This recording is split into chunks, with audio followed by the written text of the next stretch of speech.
Good morning. I'd like to call to order the January 13th meeting of the Historic Site Preservation Board. Can we have a roll call, please? John Williams. Chev Rush. Absent. Lee Bledsoe. Present. Ron Chespack. James Hayton. William Scott. Present. Jim Esserman. Present. Thank you. Can we have a report of the posting of the agenda, please? Yes, Mr. Chairman.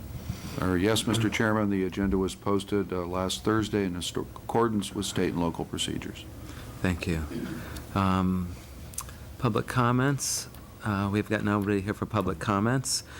So we'll move on to the approval of the December 9th minutes. Has everybody had a chance to review them? Any comments?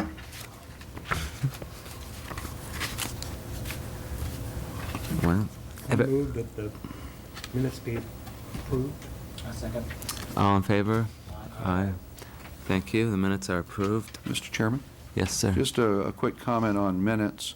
We're going to be moving gradually from each meeting on to action minutes, which are going to be less interactive as far as board discussion, but more summary format and action-driven. Great. We're trying to do that throughout the boards and commission process. And, you know, if you take a look at all the boards and commissions, when we fill up this table for a cabinet meeting, you can imagine the amount of effort that goes into tracking every board and commission. So Loretta is going to be working on that, and, you know, actually action minutes take a bit more effort on her part because she has to synthesize the meeting and summarize it. So it's something that it's going to be an evolutionary process, but you'll probably start seeing, starting your next meeting, the minutes being abbreviated, and action minutes at the end of the day are very brief. Okay. Basically record generally what was discussed, who was at the meeting, and then what was the direction or action taken. Yeah, I look forward to seeing that. There is no chairman's report, and there's no architectural approvals today, so we'll move straight to the agenda items. First up is the Tramway Visitor Center update and subcommittee report. Do we have an update to begin?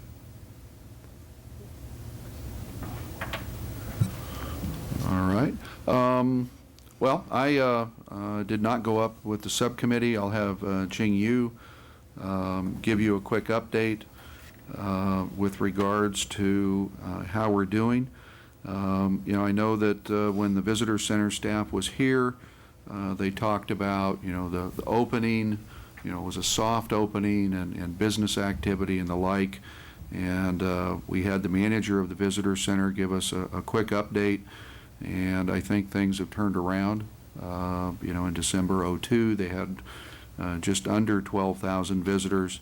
And this December at the new location, they had almost 13,000 visitors.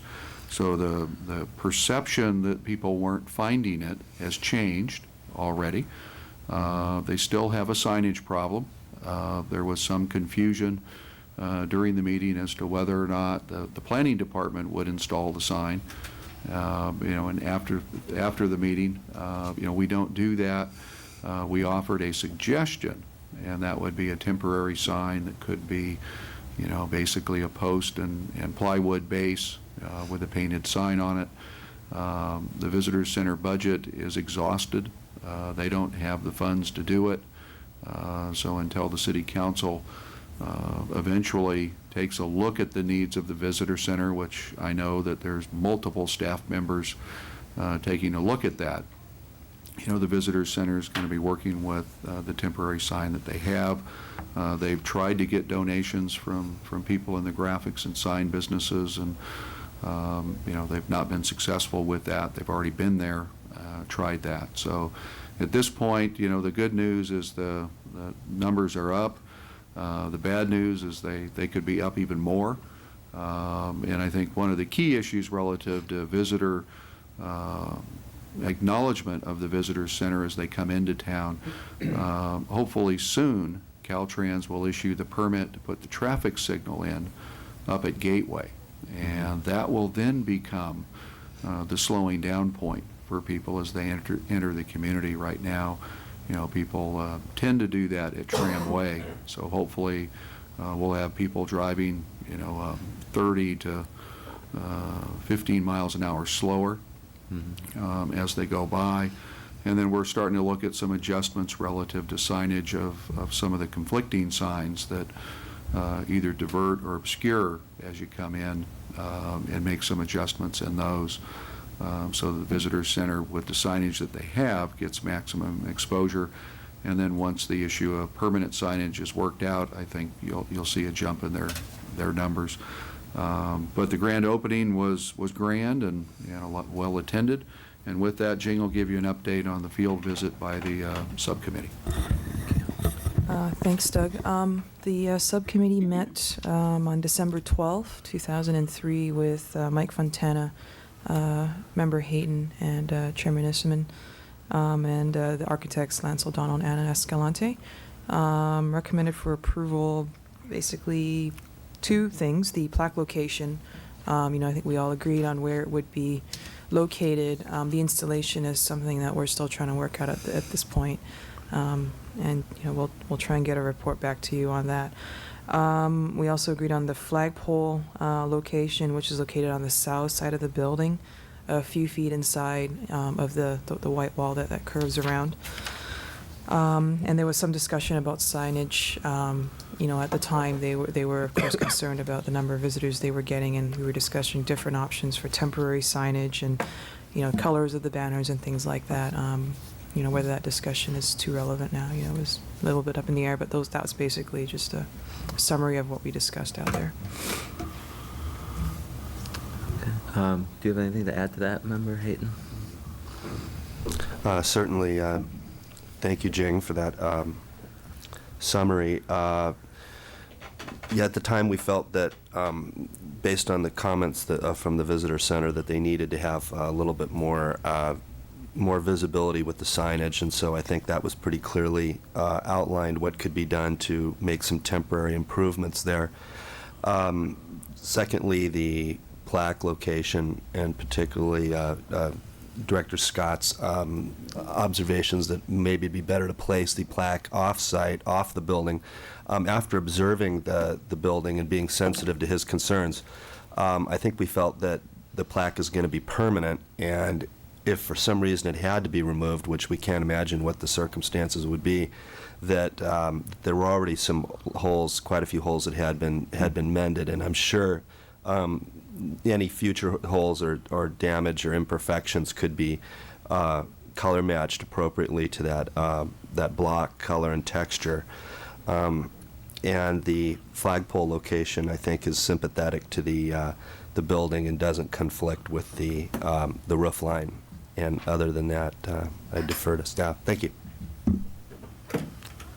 Right. Unless there's any other comments, we'll move on to.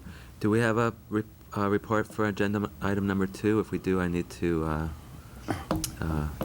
abstain and remove myself. We do not actually. You do not. Okay. Mr. Chairman, we'll just recommend that no action be taken on that. Even if we had a report, we do not have a quorum for that. Right. Thank you. And I guess we'll be skipping agenda items number 3 and 4 since Board Member Rush isn't here to report on them. Moving on to agenda item number 5, the 2004-05 work program. Do we have a report on that? This item has been before the board. I think your last couple of meetings we've had it on the board agenda for board input. Some from the standpoint of staff. We think that it's probably an aggressive work program from the standpoint of things that we can accomplish with staff resources. And I think the key issue for next year is dealing with the survey update, and again, trying to work on designation of appropriate properties as historic sites.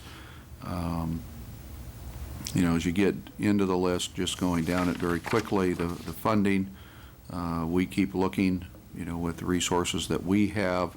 And I think that, if the board wanted to try to reach out to the community, that there might be some community funding that might be available for certain programs if all of the historic preservation groups in the community were to identify, something to do a fundraiser around. But that's more a partnership. The master plan for historic preservation, that's a general plan update process, and that's going to be ongoing. The ordinance revision, we know that we need to address that right now with the high workload on the current planning side. It's going to be really difficult to allocate staff resources to that. As far as plaques, we've got a subcommittee working on plaque locations and conditions, and then we have several properties that have yet to be plaqued, and we're working on those so that hopefully 100% of our historic sites that are Class 1 designation are plaqued hopefully in the coming year. Survey update, that's on your agenda, so we'll get to that. Local, state, national designations, we did get the one property, the Francis Stevens School park area designated as a state site. That took a lot of effort, and we were kind of lucky because Kathy was a new employee, had a lot of energy, didn't have a high caseload in the current planning side, and right now be real difficult to schedule in that level of effort. That's really something that's probably consultant driven. So if the board wanted to go down that road, we'd probably recommend that you try to get it in the budget, which I'll comment on in a moment relative to long-term issues. As far as the public information program, we have a subcommittee.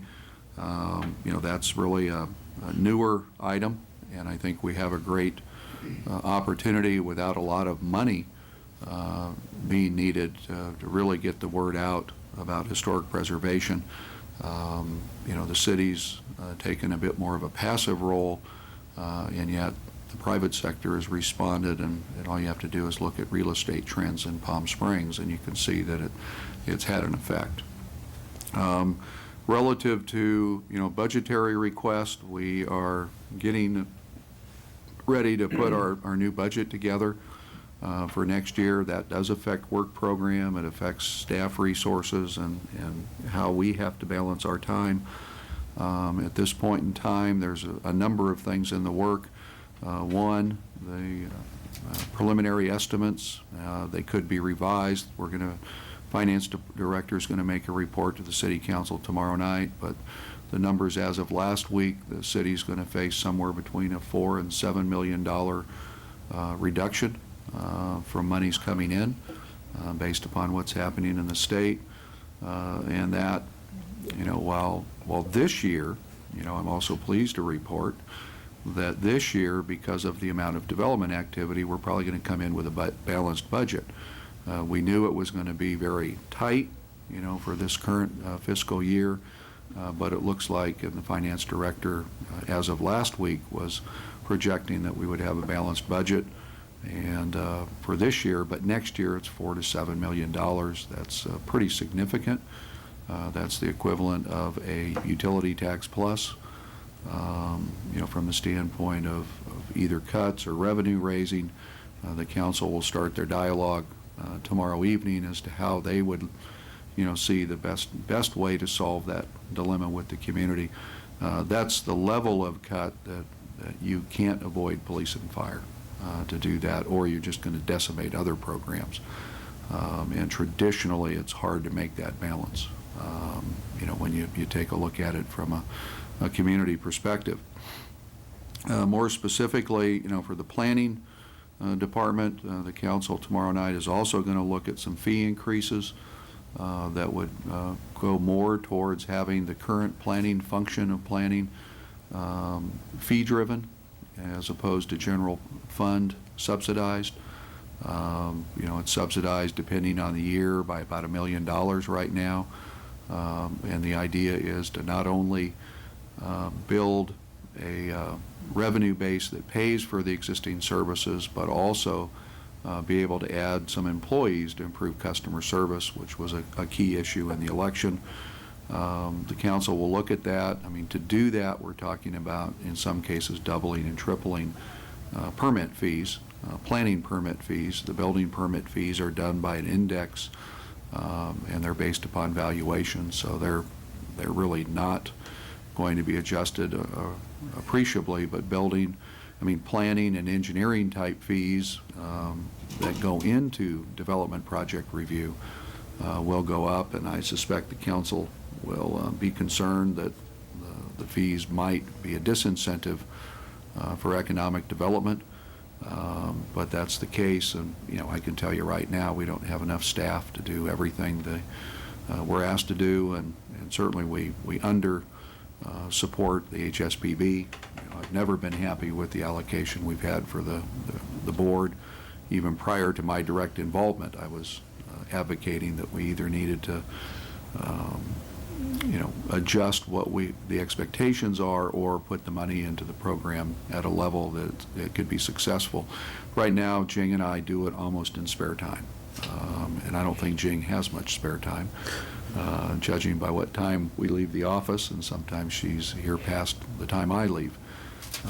So we're balancing right now almost in a triage mode of, what can we accomplish.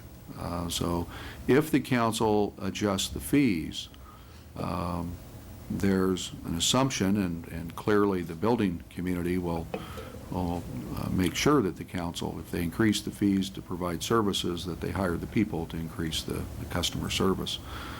So that could have, a balancing effect on the budget a little bit, to raise a little bit of money, but most of that money will just go to subsidize existing programs and then new employees.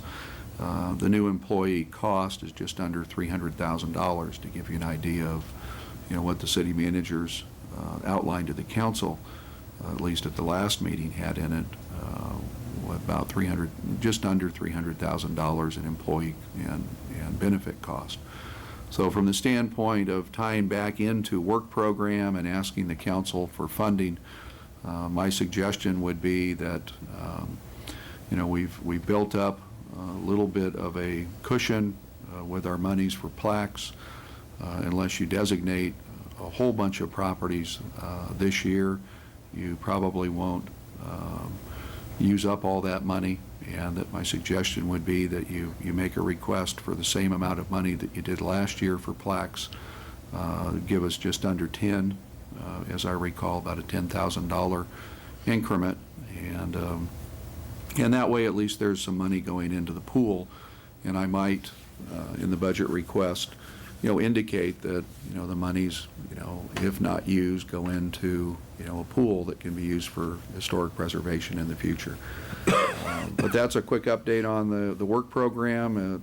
It's your work program as far as a recommendation to council, so we need your advice and input. We're going to need to get this to council.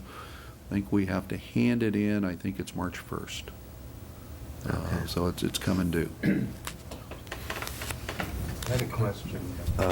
How does our fee structure compare to comparable cities like Palm Desert or Rancho Mirage, or how do our fees compare that you're talking about where the increase would occur? Well, if you take a look at just a direct comparison, you almost have to take Palm Desert out of the equation, because they heavily subsidize their fees to the point where things are almost free. They just have a budget that allows them to do that. So when you look at their fees, they're usually so far less relative to permitting that it doesn't really matter. If you take a look at it in a typical subdivision base, the city of Palm Springs, if you took the building industry hired the Claremont colleges to do a fee study, they did, and it showed Palm Springs is near the lowest in the Coachella Valley. If you take a look at what it takes to build a subdivision, permit, build it, what are the fees, we're down at the bottom end. If you do a direct comparison of planning fees, our current fees are probably right in the norm, with the exception of a few communities. Indio just went through a fee adjustment, moved them up. And where I've seen the comparison data, our consultant didn't get as much data as I was hoping. With Indio, we're close, and Indio's goal was to basically try to eliminate the subsidy, let the builders and the people remodeling and the like pay their fair share of the services that they use. And then, you know, it's really across the board. But when you break it back down to a subdivision, you know, where you put all the fees into place, I don't think our increased fees are going to take us over the top. They'll probably move us up, you know, above median. I haven't seen that. Our consultant's supposed to get that information to the assistant city manager well before tomorrow night, because we're going to present it to council. But when you start talking about a subdivision fee of roughly $2,000 going to $6,000 to $9,000 depending on size, that's a big adjustment. If you take a look at a architectural fee, you know, of $1,200 or thereabouts going to $2,800, that's a pretty big fee. Things that have gone into changing, you know, our service level rather dramatically, without really looking at the manpower side, is the amount of community input in this town in the last 3 years has increased exponentially. You know, we do neighborhood meetings on some projects. We do multiple neighborhood meetings. You send out meeting notices to 2 neighborhood meetings to everybody within 400 feet. People don't just come to the meeting. They get on the phone. They come to the counter. You know, and sometimes we're sending out notices to 400 and 500 people for one project, and all of a sudden, instead of having one round of public noticing and then a staff support function, now we're doing it 2 and 3 times, actually 4 if it goes to the council, which means the planners, you know, whereas before they might have had 2 public hearing notices go out at the decision-making stage, now we're into 4. So we've doubled, you know, that element of input. And if we have a neighborhood meeting, I think some of you have been to them. You know, we end up filling up this room quite often, and it's 3 staff members, sometimes 4, you know, to be able to staff up the meeting, be able to answer all the questions. So if you add that into work programs, you know, one, we were never, you know, collecting fees for that level of work. And I'm not sure, you know, everybody really understands how the workload has changed and how community input, you know, changes the amount of interaction time that the staff has. I mean, I could go on for quite some time, but those are a couple of the areas that have been, you know, pretty significant and different effect on staff, you know, and where our resources are allocated. We do a lot more community interaction than we've ever done, which is good. I mean, it's resulting in a better understanding of projects, a little bit less fear in the community, and when people go to hearings, they know what they're going for, as opposed to the mythical projects that, you know, after the neighborhood network works, if nobody's seen the plans, by the time it's at the 10th story, you know, we've had projects that are completely different than what's proposed. And then people feel, you know, that they didn't have enough information, and the neighborhood input process allows people to understand the project, ask questions, go back and debate it with their neighbors before that decision-making hearing, where they then have to come out and say, I like it or I don't. And in most cases, we find that the hearings are lightly attended, which means most people that have attended, at least, have decided not to oppose. And in public work, very rarely do people on their own initiative come out and support. You know, that just doesn't happen very often unless it's a community-based project that has a constituency group. But if you just watch hearings, it's rarely just general members supporting. It's usually people that are uncomfortable and people that are knowledgeable and not there. Sometimes have done so because they no longer have a concern about the project, but that's hard to measure. Well, thank you. It's very interesting. I have a question about the HSPB budget. Maybe we could talk about this at the next meeting when we'll have more members here, but it would be interesting to know our budget for last year was around $10,000 and how much we spent, and is it a carryover each year? So in some cases, we're not necessarily asking for new funds. We just have this little kitty that we. Well, what we've done is we've asked for the new funds each year, and we've been able to get the council's approval to continue the appropriation from year to year on the premise that it's easier to put a little money in each year than to come back in and put in a large sum at any Every one few time. years, right. And, actually, we've got a pretty good sum of money in the account right now that we could use for additional survey. We could use for, a state or national designation from the standpoint of selecting a property or group of properties and bringing a consultant on board to Right. prepare that application for listing. So there's a number of things that we can do with that pool of money, and we've been very grateful that the finance director and city manager and ultimately council have said, let's Leave it there. let's leave it there. With a $4 to $7 million budget issue, they'll look at every line item much more carefully in the upcoming budget. Okay, thank you. I would suggest, since this needs to go to the council in March, that we all take a look at this between now and the February meeting, and if we have any additions or corrections, we bring them up at the next meeting. Well, what I need to have you do at the next meeting is actually adopt it. So if you Okay. have any additions or corrections, what we need to do is get those so we can put them in the work program, and that way they're before you. Obviously, we can add items at the meeting. It's a little bit easier if we've had an opportunity to put a paragraph together. And I think what we'll probably do this year is, again, give you a brief update on what we think we can actually accomplish. Yeah. Because we've always had work programs that are more ambitious than our resources. Great, thank you. Moving on to number 6, can we have an update on the historic site survey process and the additional funding for finalizing the survey? Sure. We have, from the last time, the last meeting we had when we handed out the first 100 DPR forms, we have mailed those out to each property owner for verification of information. They've had it, we're trying to have it out there for at least about a month for people to give us input back. So far, we've had just a few phone calls and, just minor edits here and there with regards to some of the information, but certainly nothing major. So, that's moving forward. And we received the second set of DPRs. It was just 50 that we got about a week ago. And, as we discussed at the last board meeting, they're going to come down for a second trip to, essentially do the 50 more. What we did is we pulled together 29 properties that, you as board members had given us, contact information for.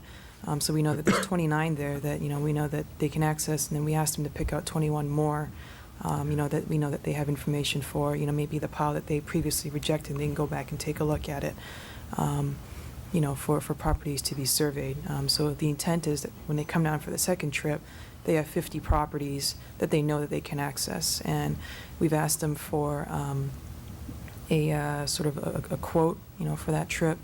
We're still working out the numbers with them. We did our own estimate and tried to compare it with theirs, and we're still just basically negotiating. Okay. Do we have a taking look at projected date for them to come back? We'd like it to be, pretty soon, if possible. Sometime, either maybe February, I think, early February. Right. We'll try for that. We may have to go back to council for a contract amendment to do that. And, what we probably need to do if we're going to target February as a time frame, I mean, we're already into the next council meeting we can add items to is the first meeting in February. So, Ching, what do you think the projected range of the contract amount would be? It looks to be somewhere between $5,000 to $7,000. Okay, my suggestion would be that the board actually make a motion to recommend that we go forward with that additional survey work. And I think that the grounds for a contract amendment. One, that the properties were obscured, and two, that the process brought to light 29 additional properties. Is justification. We can't ask them to just come back. They work hard when they're here. I'm really pleased with the effort that the consultants put in, and that you authorize staff to negotiate a not-to-exceed figure of less than $7,000. And that way, you know, it's a board action, and we can put that in the council report. You've looked at it. The source of funding would be the historic preservation account, and we would basically be giving up some future plaques, but I think we're in pretty good shape there. If you wanted to know the exact amount, I'd have to take a quick break, and Loretta and I will go, you know, take a look at the budget update, but I don't think that's I think gonna we're okay. hurt us. Can someone make that motion, please? I'll make the motion that we instruct Jing to negotiate a not-to-exceed addition to the contract, not to exceed $7,000 or less, for the historic site survey. I second that. Can we have all in favor? Aye. Aye. Thank you. I have a question. Do we know roughly what our total budget is in terms of we have in our possession for the board? Just roughly? I'd have to go double check. I mean, I've got 20 accounts that I monitor. I don't remember them offhand. It would Okay. take us just a minute to go check if you'd like us to do that. I could do it while you do the next item and then give you a report back. I'm just curious to know what we have in terms of if we're That's fine. allocating 7,000. I'm just curious what we may have as our balance. I'll go double check that All right, for you. thank you. Thank Yeah, you. we don't anticipate this to be near 7,000. Okay. Jing's a tough negotiator. Great. Yeah, 5,000 sounds better. Great. I think now that the weather's better, the consultants would like to come back and enjoy our time. That'd be Okay. nice if we could buff them out a little bit with something, if we had some resources to offset, you know, if we could provide them with something. I don't know if we can do that with any of their expenses that, Right. you know, might be lessened by something that we could provide. a hotelier that would. Oh, yeah. Right. Take Do we them happen to know any? Use your mic. Turn on your... Oh, Yeah, if we had someone that could contribute, or, you know, I don't know what I could contribute, but something to lessen their expenses, like in terms of really a car and lodgings, Right. would be two things that maybe we could help out with. I don't know if the city has a vehicle, or if Mr. Kleindienst told, you know, Crown Victoria, whatever, would be available. I don't know if we could use the car, if they would be able to save some money in that Right. area. Right. So it's just an idea. Thanks, Jim. Okay. I'm sure if anybody has anything to offer, they will come forward. Do we have an update on the historic preservation ordinance? Jane? I believe that's an ongoing item. If anyone has any comments, we've, just going to keep that on the agenda. Great. Thank you.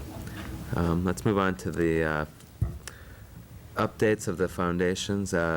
Member Scott, can you update the Palm Springs Preservation Foundation, please? Right. Palm Springs Preservation Foundation will be hosting the next event on the weekend of February 13th, 14th, 15th, which is the Palm Springs Modernism Show. It brings over 70 dealers of modernism to the valley, and a lot of visitors, and we'll be hosting the opening reception evening.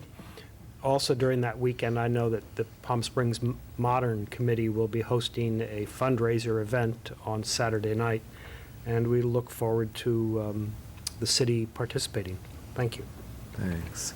Member Bledsoe, can you give us an update on the Palm Springs Historical Society? I can't actually, nothing really to update. They are, of course, open now for the season, and no special events coming up in the next month. Thank you. I can give you a brief update on the Palm Springs Desert Museum's Architecture and Design Council.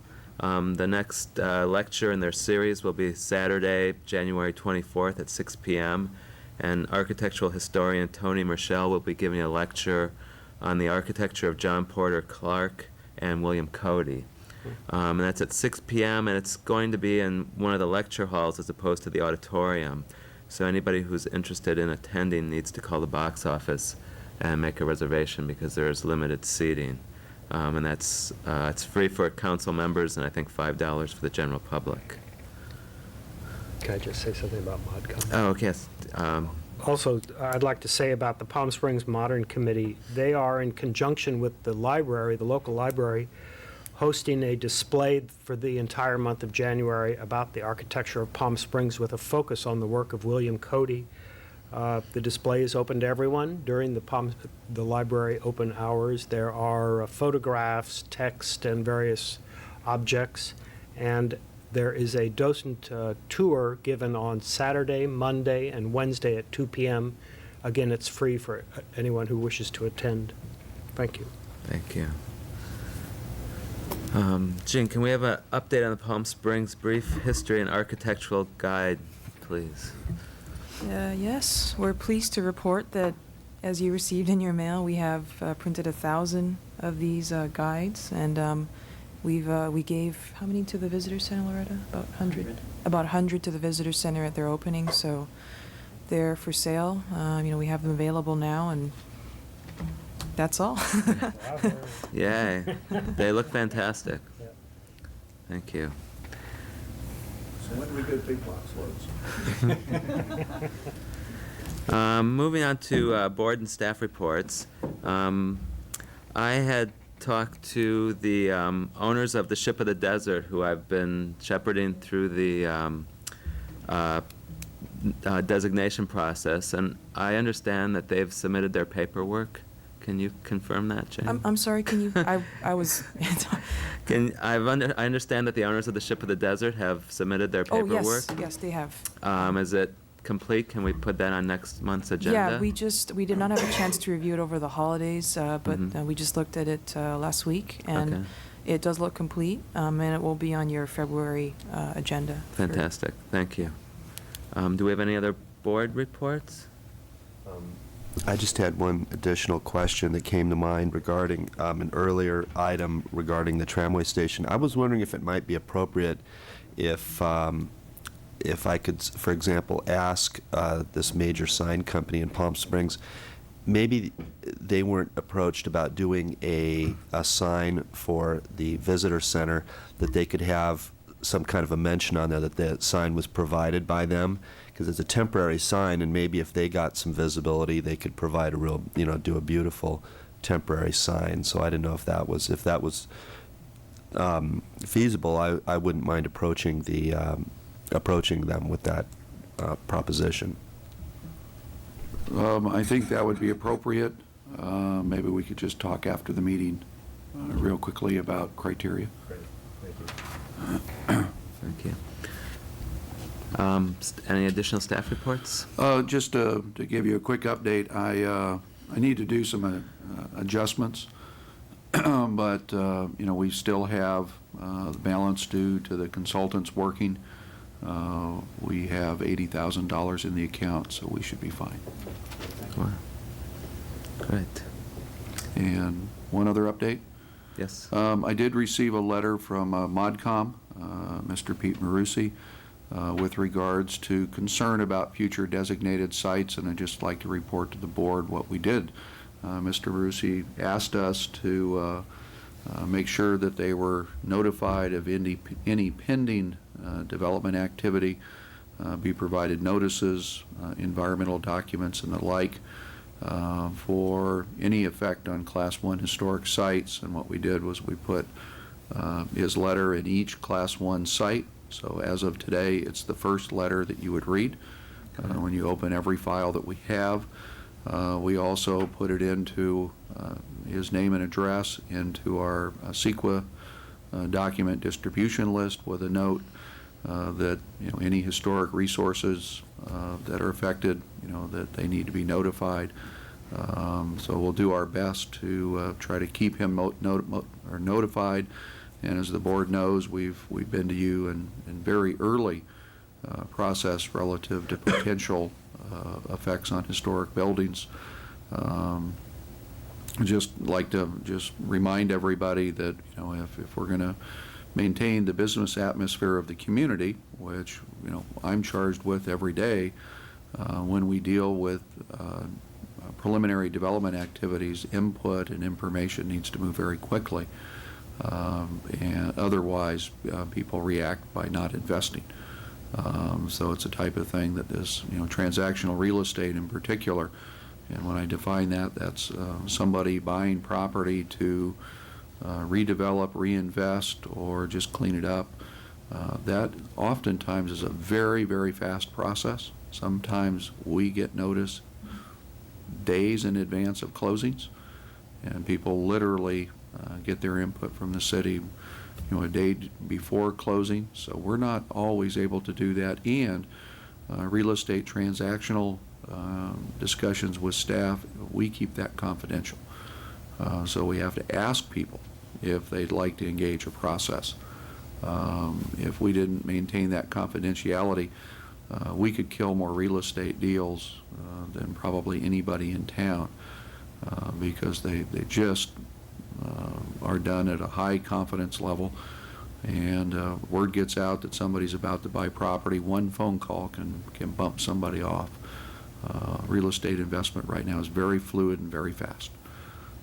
So it's a little bit awkward, and what we're going to do is, as we get into the process and we start working with potential developers or actual developers, we have to work with them as to when we bring public their projects.